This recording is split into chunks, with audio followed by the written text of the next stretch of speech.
This is OUKITEL WP35, and today I'll show how you can fix the Wi-Fi connectivity issues on this device. So I recommend that you begin by making sure that your date and time are set correctly, or, well, to synchronize your date and time properly. In order to do that, launch your device's settings, then enter the system category, then open the date and time preferences, and here go for the set time automatically selection and switch it to use network provided time.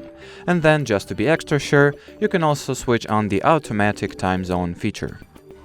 Then you can also try toggling the Wi-Fi feature off and on by entering the Wi-Fi category of settings and using this toggle here.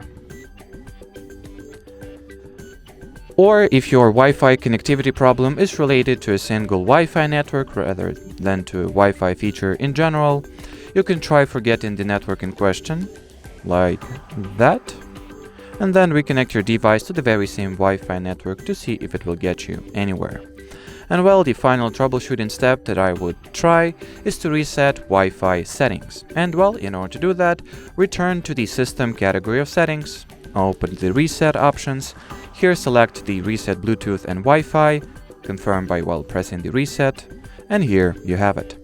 And as far as this video goes, that'll be it. Should you have any further questions, use the comment section below this video. But as for now, thanks for watching and bye bye.